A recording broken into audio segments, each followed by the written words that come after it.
다시 하겠습니다. 자, 77쪽에 1번 이제 내용 확인부터 해볼게요. 자, 북방민족의 성장의 11세기는 1번은 서하라는 나라가 되겠습니다. 왼쪽에. 그리고 여기서 연운 16주 중요하다고 했어요. 연운 16주가 나오면 요 나라가 송나라로부터 얻어낸 땅이라고 생각하셔야 됩니다. 다음 12세기 때 1번은 여전히 서하고 2번은 여진적이 세운 금나라가 되겠네요. 금나라 때 송나라는 남송이라는 걸 기억해 주자. 그 다음 원나라의 몽골 제일주의인데, 자, 위에 두 개인 몽골인 생목인이 지배층이고 한인과 남인이 피지배층이다. 자, 그래서 원은 몽골 제일주의를 내세워서 몽골인과 생목인이 지배계층을 이루었다. 자, 이거는 왜 이렇게 신분을 나눴다 했지? 몽골이 중국을 정복전쟁할 때 그 정복전쟁에 협력한 정도에 따라서 네 가지로 구분한다라고 했었습니다. 자, 이 친구들은 서역인, 대표적으로 중앙아시아 사람들이라고 우리가 기억하면 되겠죠. 유럽 사람도 몇 명 포함이 될 수 있겠죠. 자, 그 다음 1번 문치주의가 되겠고, 자, 문치주의를 하게 되면 문신을 우대하다 보니까 군사력이 약화된다. 북방민족이 이제 송을 압박하기 시작했고, 그래서 군사력을 강화시키자는 왕안석이라는 사람의 개혁이 있었으나 이 왕안석의 개혁은 안타깝게도 실패를 거두게 되고, 금이 공격을 함에 따라서 송이 남쪽으로 도망을 간다. 그래서 남송시대, 그 이후에 원나라한테 멸망을 하게 된다라고 배웠습니다. 자, 몽골 제국의 발전을 보시면 칭기즈칸과 후손들이 제국을 건설하고 여러 울루스로 분열되고, 자, 그리고 원나라를 건국한 사람은 쿠빌라이 칸이라는 사람입니다. 이 쿠빌라이 칸 때 베이징, 그러니까 대도로 천도했고 몽골 제일주의로 이후로 나라를 다스린다라고 기억해 두시면 되겠죠. 자, 그리고 몽골에서 제일 중요한 이제 행정제도라고 부를 수 있는 역참이 있습니다. 역참은 긴 거리를 갈 수 있도록 정비를 해 놓은 거라고 했었죠. 자, 이제 1번으로 한번 가볼게요. 자, 1번. 송나라 때는 과거제가 정비되면서 사대부가 성장했고, 문치주의를 실시해서 절도사의, 자, 황제의 권한을 강화, 절도사를 뭐 시키려고 했죠? 약화시키려고 했다. 자, 3번. 송은 금의 공격을 받아서 남쪽으로 수도를 옮겼는데 무슨 송? 남송이라고 부른다. 자, 남송의 수도는 임안 또는 항저우라고 부릅니다. 맞죠? 네. 북송 시대의 송은 카이펑이라는 곳이었습니다. 자, 1번. 창장강 하류 지역이 개간되었고 모냉이법 기술이 발달했다. 맞죠? 자, 송나라의 이야기입니다. 상거래가 많아지면서 동전 널리 유포되었고, 자, 교초가 아니고 교자회자가 되겠죠. 교초는 원나라 거다. 자, 주요 항구에 사무를 맡아보던 시박사라고 하는 관청이 있었다. 맞죠?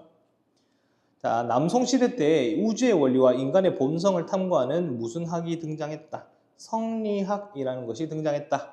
자, 거란족은 야율아보기가 요 나라를 세우고, 여진족은 송과 연합해서 요를 멸망시키고, 탕구투족이 세운 나라가 서하가 되겠다. 이렇게 되겠죠? 자, 그 다음에 순서대로 나열하시오 돼 있네요. 자, 일단은 봅시다. 일단은 1번은 나가 되겠네요. 태무친이 칭기즈칸이 되면서 뭘 세웠다? 몽골 제국을 세웠고, 그리고 중국에서 쿠빌라이 칸이라는 사람이 원나라를 세웠죠.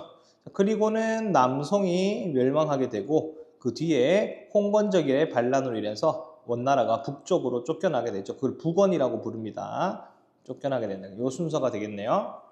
자, 6번. 몽골 제국은 주요 교통로에 무엇을 만들어서 세웠다? 역참이라는 걸 세웠고, 6-5 2번에 몽골 제국 시기에 중국을 여행하던 마르코 폴로라는 생목인이 있었죠. 마르코 폴로라는 생목인이 자기 나라로 돌아가서 동방견문록이라는 책을 만들었었다. 자, 1번 보겠습니다. 옳지 않은 것을 고르세요 돼 있네요. 중앙군을 강화하고 황제 직속을 두어서 황제가 군사권을 장악하고 과거제를 기억해서 황제가 직접 주관하게 하였다. 이거는 중앙집권 체제를 강화하기 위함이었죠. 자, 그래서 옳지 않은 것을 고르면 1번 사대부 계층은 형성되었다. 맞죠? 그 다음 송의 군사력은 약해졌죠. 문치주의를 하다 보니까. 송의 황제권은 강화된 거 맞고, 자, 북방민족이 송을 압박했던 것도 맞죠. 그 북방민족 세 가지가 있었죠. 자, 5번이 틀렸죠.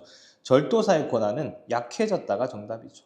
절도사의 권한 약하게 만들려고 노력했던 사람이 송나라의 문치주의죠. 송태조.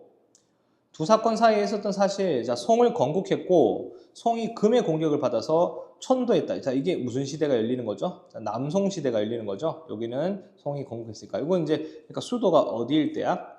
카이펑이라는 곳이 수도일 때 북송 시대를 말하는 겁니다. 자, 그래서 기억에 요가 멸망하였다. 맞겠죠. 거란족이 금나라한테 멸망했고, 자, 니은 왕 안석이 개혁을 시도했다. 맞죠. 자, 주희가 성리학을 만든 것은 남송 시대예요. 그래서 뒤에 들어갈 내용이고 리을도 마찬가지죠. 그래서 1번이 정답입니다. 자, 3번 역사 스피드 퀴즈. 항구에서 대외무역을 관리하는 관직은 무엇인가 되는데 시박사, 관청, 관직 이렇게 생각하시면 되겠습니다. 자, 그 다음 기억에 들어갈 상황으로 옳지 않은 것은 돼 있네요. 자, 사실은 나침판이다. 나침판은 이제 복원한 건데 이거를 복원한 건데 방향을 가리킨다. 이거 송나라 때 발견된 거죠. 그러면 이 송나라 때에 대한 내용을 고르면 되겠습니다. 옳지 않은 거 고르면 되겠네요. 교자 맞죠? 창장강 하류 지역의 모내기법 같이 맞죠? 행과 작 만들어진 거 맞습니다. 대운하는 수나라 때 수양제 때 만들어졌으니까 5번이 틀렸다.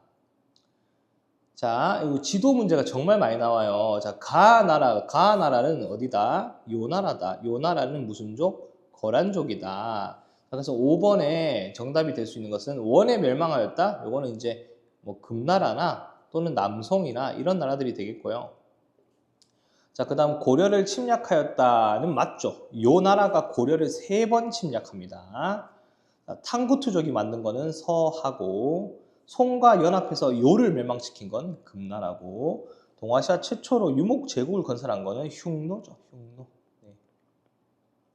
자, 그 다음 나는 어디입니까? 여기에서 나는 금나라가 되겠죠. 여진족이 금나라입니다. 가와 나의 공통점으로 적절하지 않은 것은 돼 있네요. 자, 문치주의는 어느 나라 거야? 송나라 거죠. 그래서 1번이 틀렸고, 자신만의 문자 만들었고, 군주가 스스로 황제라고 칭했고, 이중적인 통치했죠. 강력한 군사력으로 송을 압박한 것도 맞죠. 그래서 얘들은 송나라와 한족들과 문화를 다르게 가려고 했었죠. 자기들만의 문자를 만들었다. 이걸 꼭 기억해 두십시다. 다음 7번. 다음에서 설명하는 인물의 활동으로 옳은 것은 본명은 태무친이다. 칭기즈칸이다. 이 사람은 몽골 부족을 통일한 거죠. 남송을 멸망시킨 것은 쿠빌라이 칸이에요. 그 다음에 이것도 마찬가지죠. 쿠빌라이 칸입니다. 3번도 쿠빌라이 칸. 이것도 쿠빌라이 칸. 이것도 쿠빌라이 칸 되겠죠. 자, 그 다음에 거란족을 통합하여 거란, 요를 건국했다. 이거는 야율 아복이죠. 야율 아복이 요 나라 사람입니다. 자, 8번. 가에 들어갈 내용으로 가장 적절한 것은, 자, 원은 중국을 어떻게 다스렸지? 몽골인, 생목인, 한인, 남인으로 나누었다. 어떤 민족이 가장 심한 차별을 받았어? 남인이야. 왜냐하면 남인은 남송이거든. 남송 친구들은 원나라한테 끝까지 저항했어요. 맞죠? 그래서 몽골 침입 때 가장 저항을 많이 했기 때문이다 라고 기억하면 되겠습니다. 자, 9번. 이 시기 중국의 경제와 문화에 대한 설명으로 옳지 않은 것은, 자, 이 시기는 교통로의 발달로 서역 상인들이 자주 왕래를 했고 물자 교류도 완성했다. 화폐 사용이 늘어나서 지폐인 교초가 있었다. 교초는 언제다? 원나라다. 자, 그럼 원나라에 1번 잡극이 유행했다. 서민 문화니까 맞는 말. 목화재배 맞다고 했죠. 구어체로 쓴 소설도 맞습니다. 자, 4번에 당삼체는 중국의 당나라 거니까 요게 4번이 틀렸고, 또 여러 땅이 크다 보니까 여러 나라의 이슬람, 티베트 불교 등 다양한 종교가 공존했다. 이것도 정답이 될 수 있겠죠.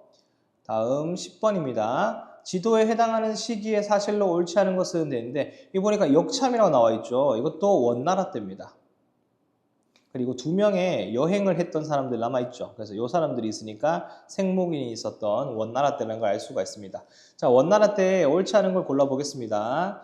자, 청화백자 제작된 거 맞고, 자, 곽수경의 천문대 맞고, 그 다음에 마르코 폴로가 중국 방문한 것도 맞고, 수시력이라고 하는 달력도 맞죠. 자, 화약 무기와 활판 인쇄술이 발명된 것은 송나라 때입니다.